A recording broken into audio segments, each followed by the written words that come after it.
Di sebuah perusahaan minyak di Arab Saudi, tahun 1950 terdapat seorang pegawai rendahan, anak remaja lokal asli Saudi bernama Ali bin Ibrahim Al-Naimi.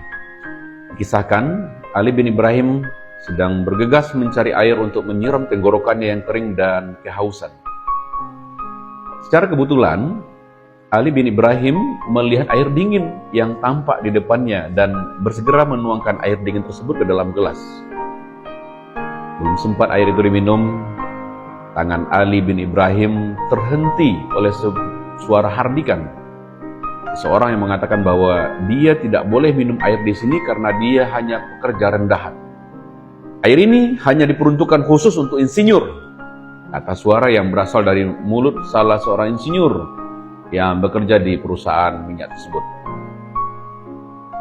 Ali bin Ibrahim Al-Naimi akhirnya hanya terdiam menahan hausnya. Ia sadar dirinya hanyalah seorang anak miskin lulusan sekolah dasar. Jikapun punya keahlian, dia hanya lulus lembaga tahfiz Quran. Keahlian itu tidak ada harganya di perusahaan yang didominasi sahamnya oleh pihak asing. Hardikan itu selalu terngiang-ngiang di kepala Ali bin Ibrahim. Ia selalu bertanya-tanya, kenapa hal ini bisa terjadi? Kenapa segelas air saja dilarang untuk dirinya minum? Apakah karena aku pekerja rendahan, sedangkan mereka insinyur? Apakah jika aku menjadi insinyur, aku dibolehkan untuk minum? Apakah aku bisa menjadi insinyur sama seperti mereka? Pertanyaan itu selalu terngiang-ngiang dalam pikirannya. Kejadian ini akhirnya menjadi momentum dalam hidupnya untuk memunculkan komitmen besar bahwa dia harus mengubah nasibnya. Dia miskin bernama Ali bin Ibrahim, lalu bekerja keras siang dan malam, melanjutkan sekolahnya pada malam hari. Hampir setiap hari ia kurang tidur karena harus bekerja dan bersekolah. Akhirnya, buah kerja keras Ali bin Ibrahim menggapai hasil. Ia akhirnya bisa lulus SMA dan kerja kerasnya membuat perusahaan memberi kesempatan padanya untuk melanjutkan studi. Ali bin Ibrahim dikirim ke Amerika mengambil kuliah S1 bidang teknik dan master bidang geologi. Pemuda ini lulus dengan hasil sangat memuaskan. Selanjutnya Ali pulang ke negerinya dan bekerja sebagai seorang insinyur. Kembali sebagai insinyur dan bisa minum air yang dulu dilarang baginya. Karena ia sudah terlatih bekerja keras, karirnya melesat sangat cepat. Akhirnya melonjak dari kepala bagian, kepala cabang, manajer umum, sampai akhirnya ia menjabat sebagai wakil direktur, sebuah jabatan tertinggi yang bisa dicapai oleh orang lokal saat itu. Saat Ali bin Ibrahim menjabat sebagai wakil direktur, insinyur yang dulu pernah mengusirnya justru menjadi bawahannya.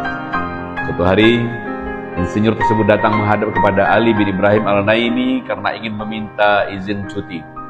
Insinyur berkata, saya ingin mengajukan izin liburan dan saya harap Anda tidak mengaitkan kejadian air minum di masa lalu dengan pekerjaan saya saat ini, ujarnya.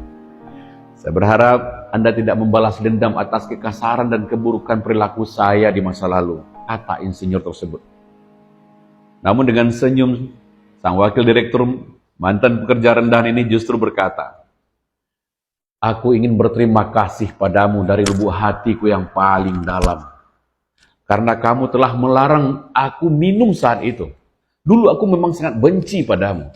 Tetapi dengan izin Allah, kamulah wasilah kesuksesanku saat ini, ujarnya. Tidak hanya berhenti sampai di situ, akhirnya mantan pegawai rendahan ini menempati jabatan tertinggi di perusahaan tersebut.